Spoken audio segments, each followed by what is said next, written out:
할리우드의 반짝이는 불빛 뒤, 레드카펫과 박수갈채 뒤에는 감히 아무도 이야기하지 못하는 이야기가 숨겨져 있습니다. 그것은 명성과 고통, 아름다움과 침묵의 이야기입니다. 1980년대와 1990년대 눈에 보이지 않는 적, 즉 AIDS가 무대에 등장했습니다. 몸뿐만 아니라 경력, 꿈, 정체성까지 파괴하는 질병이었습니다. 그러나 이 두려움 속에서도 보이지 않게 되는 것을 거부한 사람들이 있었습니다. 비난과 위험에도 불구하고 계속 살아가고 사랑하고 창조했던 사람들 말입니다. 그들의 이름은 오늘날 용기, 진실, 그리고 영원한 존엄성을 상징합니다. 이것은 죽음에 대한 이야기가 아닙니다. 그것은 삶에 대한 이야기입니다.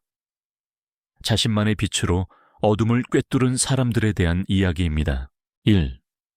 데이비드 올리버, 할리우드의 사라진 미소.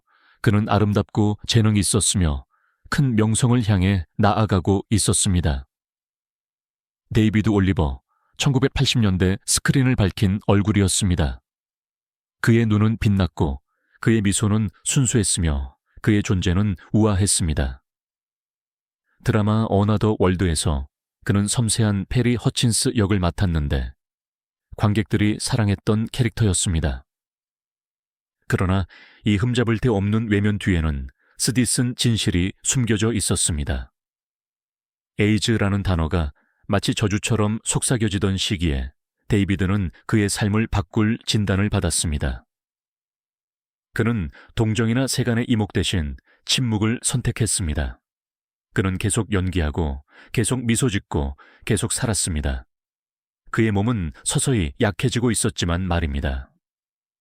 1992년 겨우 30세의 나이에 그의 빛은 조용히 언론 없이 화려함 없이 꺼졌습니다. 헤드라인도 성대한 작별도 없었습니다.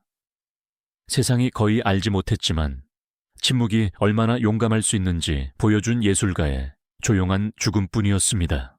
데이비드 올리버는 그림자 속에서 죽었지만 그의 이야기는 이침에 대한 조용한 기도처럼 빛나고 있습니다. 2. 앤서니 퍼킨스, 그림자 뒤의 남자. 그는 미묘한 공포의 전형이었습니다. 단 한 번의 시선으로 여러 세대를 떨게 만든 배우였습니다. 사이코에 잊을 수 없는 노먼 베이츠 역의 앤서니 퍼킨스는 공포의 얼굴을 구현했습니다. 그러나 그를 쫓았던 진정한 공포는 스크린에서 온 것이 아니었습니다. 그것은 그의 내면에 자리 잡고 있었습니다. 할리우드가 비밀을 무자비하게 다루던 시대에 퍼킨스는 결코 입 밖에 낼 수 없는 비밀을 간직하고 있었습니다. 그는 남자를 사랑했습니다. 평생 동안 그는 명성과 숨바꼭질, 겉모습과 진실 사이를 오갔습니다. 스튜디오는 완벽한 영웅을 원했습니다. 매력적이고 남성적이며 흠잡을 데 없는 영웅 말입니다. 그러나 마쿠에서 앤서니는 외로움과 자신이 아닌 다른 사람이 되어야 한다는 압력과 싸웠습니다. 1980년대에 HIV 진단을 받았을 때 그는 침묵했습니다. 두려워서가 아니라 가족의 평화를 지키기 위해서였습니다. 그는 마지막 순간까지 일하고 영화를 찍고 무대에 섰습니다. 그의 마지막 역할들은 더 조용하고 더 성숙했으며 이미 끝을 알고 있던 사람만이 지닐 수 있는 우울함으로 가득 차 있었습니다. 그는 1992년 60세의 나이로 사망했습니다. 소동도 헤드라인도 없었습니다. 단지 조용한 작별만이 있었습니다. 하지만 그의 유산은 남아 있습니다. 우리에게 가장 연약한 영혼조차도 위대함을 가질 수 있음을 보여준 예술가로 말입니다. 3. 키스 헤링, 두려움의 맞선 색깔들. 그는 말의 사람이 아니었습니다. 그의 언어는 움직임, 리듬, 색깔이었습니다. 뉴욕의 지하철역에서 키스 헤링은 사랑, 자유, 삶의 이야기를 들려주었습니다. 빠르고 단호한 필치로 그는 춤추고 포옹하고 싸우는 인물들을 그렸습니다. 그의 스타일은 거칠고 직접적이며 솔직했습니다. 그 자신처럼 말입니다. 벽을 쌓는 세상에서 그는 창문을 열었습니다. 1988년 HIV 양성 진단을 받았을 때 그는 물러설 수도 있었습니다. 그러나 해링은 정반대의 길을 택했습니다. 그는 더욱 강렬하게 창작하고 더욱 크게 말하기 시작했습니다. 속삭이지 않고 소리치는 예술로 말입니다. 그의 작품들은 동시에 항의이자 기도였습니다. 그는 에이즈와 싸우고 아이들에게 교육을 제공하기 위해 키스 해링 재단을 설립했습니다. 그는 자신의 시간이 제한되어 있다는 것을 알았기에 모든 선이 심장 박동인 것처럼 그렸습니다. 인생은 짧지만 예술은 영원하다고 그는 말했습니다. 1990년 겨우 31세의 나이에 그의 몸은 쓰러졌습니다. 그러나 그의 선들은 계속 살아 숨 쉬고 있습니다.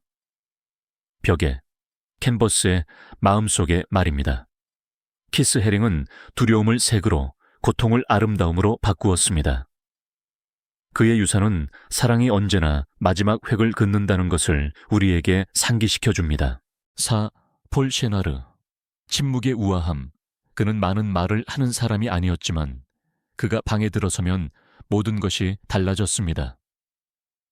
폴 셰나르, 연기처럼 깊은 목소리, 강인함과 부드러움을 동시에 발산하는 자세를 지녔습니다. 스카페이스에서 그는 토니 몬타나조차 두려워하게 만든 우아한 마야광 알레한드로 소사 역을 연기했습니다. 그러나 그의 역할들의 차가운 외면 뒤에는 희귀한 섬세함과 존엄성을 지닌 한 사람이 살고 있었습니다. 필라델피아 출신인 그는 샌프란시스코에서 아메리칸 콘서버토리 시어터를 설립하고 셰익스피어 연극으로 무대에서 열광적인 반응을 얻었습니다. 그러나 1980년대 할리우드는 자신에게 솔직한 남성들을 위한 곳이 아니었습니다. 폴은 조용히 살았고 배우 동료 제레미 브렉과의 사랑도 비밀로 남았습니다. HIV 진단을 받았을 때 그는 살았던 방식과 같은 품위로 그것을 대했습니다. 조용히, 드라마 없이, 두려움 없이 말입니다. 그는 마지막 날까지 연극에 충실했습니다. 1989년 53세의 나이로 사망했습니다. 대중에게 거의 알려지지 않은 채였지만 예술가들 사이에는 어떤 명성보다도 깊은 흔적을 남겼습니다. 폴 셰나르는 결코 시끄럽지 않았던 사람이었습니다. 바로 그렇기에 잊을 수 없는 인물로 남아있습니다. 미스티 브래드 데이비스. 자신만의 끝을 택한 반항가. 그는 아름답고 거칠고 예측 불가능했습니다. 따뜻하게 하려 불타는 것이 아니라 살기 위해 불타는 불꽃 같았습니다. 브래드 데이비스는 1970년대 후반 영화 미드나잇 익스프레스로 센세이션을 일으켰습니다. 터키 감옥에서 살아남기 위해 고군분투하는 젊은 미국인의 묘사는 거칠고 솔직하며 고통스러울 정도로 현실적이었습니다. 그는 그 공로로 골든 글로브를 수상했고 비범한 재능이라는 낙인이 찍혔습니다. 그러나 명성 뒤에는 자신을 거의 견딜 수 없는 사람이 있었습니다. 마약, 불안, 수치심의 그림자가 그를 따라다녔고 할리우드는 그를 칭송했습니다. 1980년대 중반 HIV 진단을 받았을 때 그의 세상은 무너졌습니다. 에이즈가 수치스럽게 여겨지던 시대에 그는 심지어 친구들에게도 침묵했습니다. 오직 그의 아내 수잔만이 진실을 알고 있었습니다. 그들은 카메라에서 멀리 떨어진 곳에서 함께 싸우고 함께 버텼습니다. 브래드는 글을 쓰고 성찰하며 통제할 수 없는 것을 통제하려고 노력했습니다. 그러나 고통이 참을 수 없게 되자 그는 마지막 반항이었던 결정을 내렸습니다. 그는 자신의 작별 순간을 직접 선택했습니다. 1991년 겨우 41세의 나이에 그는 의료 지원을 받아 사망했습니다. 조용히, 의식적으로 굴하지 않고 말입니다. 브래드 데이비스는 살았던 방식대로 죽었습니다. 자신만의 방식으로 굴하지 않고 말입니다. 고전적인 의미의 영웅은 아니었지만 죽음 속에서도 삶이 그에게 허락하지 않았던 자유를 찾았던 사람이었습니다. 아스키리스크름 스키오리세 하워드 롤린스. 두 가지 싸움을 싸운 배우. 그는 무시할 수 없는 존재감으로 스크린에 등장했습니다. 하워드 롤린스는 들리기 위해 소리칠 필요가 없었습니다. 그의 눈이 충분히 말했습니다. 1981년 영화 레그타임에서의 역할로 그는 오스카상 후보에 올랐는데 당시 아프리카계 미국인 배우에게는 이정표적인 일이었습니다. 그러나 박수 뒤에는 인종차별과 그의 정체성이라는 이중의 짐이 도사리고 있었습니다. 스타가 될 수 있는 사람에 대한 편협한 생각만을 가지고 있던 할리우드에서 롤린스는 흑인으로서, 예술가로서, 게이 남성으로서 인정을 받기 위해 싸웠습니다. 그는 그저 일하고 싶었고, 그저 연기하고 싶었고, 그저 살고 싶었습니다. 그러나 세상은 가면을 요구했습니다. 1990년대 그는 드라마 밤의 열기 속으로에서 고결한 형사버질 팁스 역으로 유명했습니다. 스크린에서는 강하고 침착하며 절제된 모습이었지만 마쿠에서는 외로움, 압력, 고통, 그리고 아무도 말하지 않는 질병이라는 자신만의 악마와 싸웠습니다. HIV 진단을 받았을 때 그는 침묵했습니다. 성명도 인터뷰도 없었습니다. 그저 몸이 더 이상 견딜 수 없을 때까지 조용히 계속 일했습니다. 1996년 12월 8일 하워드 롤린스는 36세의 나이로 사망했습니다. 거창한 할리우드 추모도 소동도 없었습니다. 그저 품위 있게 떠난 한 남자일 뿐이었습니다. 오늘날 그를 알던 사람들은 그의 강렬함, 그의 존엄성, 그의 인간성을 기억합니다. 그는 세상을 바꾸고 싶어 했던 사람이었고 당시 세상이 그것을 보지 못했을지라도 그렇게 했습니다. 7. 비토 루소. 할리우드를 침묵시킨 목소리. 그는 영화를 사랑했지만 단순히 이야기를 전달하는 영화는 아니었습니다.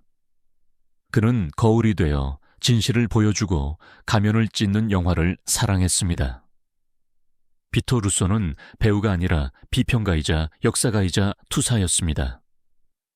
그는 할리우드가 수십 년 동안 퀴어 사람들을 캐리커처로, 농담거리로, 악당으로, 그림자로 만들고 있는 것을 보았습니다. 그리고 그는 침묵하지 않았습니다.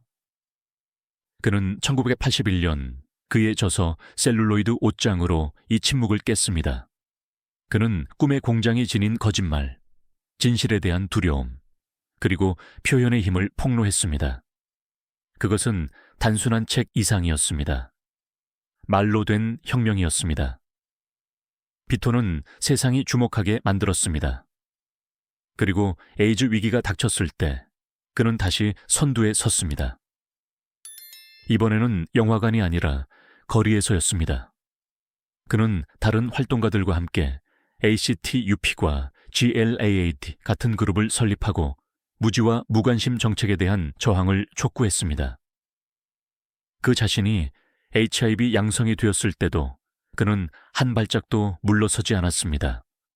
오히려 그는 더 크게, 더 명확하게, 더 절박하게 말했습니다. 그의 문장 침묵은 죽음이다는 전체 운동의 함성이 되었습니다. 비토 루소는 1990년 44세의 나이로 사망했습니다. 그러나 그의 정신은 오늘날 정직하게 이야기되는 모든 이야기, 더 이상 진실되는 것을 두려워하지 않는 모든 영화 속에 살아있습니다. 그는 할리우드를 거울에 비춰보게 만들었고 우리 모두를 더 용감하게 만들었습니다. 7개의 이름, 7개의 삶, 7개의 길, 모두 같은 빛, 즉 진실의 빛으로 끝납니다. 프레디 머큐리, 앤서니 퍼킨스, 키스 헤링, 록 허드슨, 브래드 데이비스, 하워드 롤린스, 그리고 비토 루소. 그들은 예술가였고 반항가였고 사랑하는 이들이었습니다.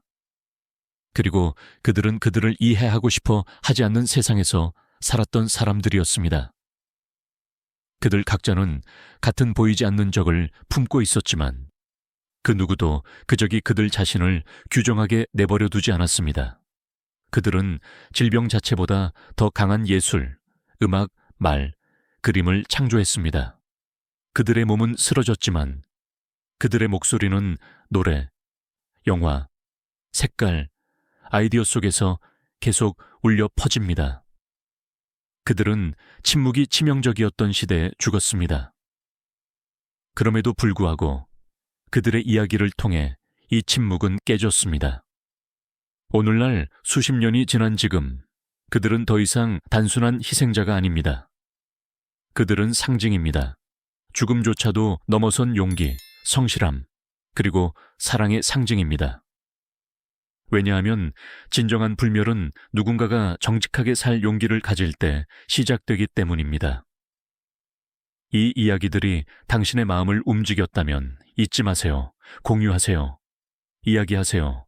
그들의 이름이 계속 전해지는 한 그들은 결코 정말로 떠나지 않은 것입니다.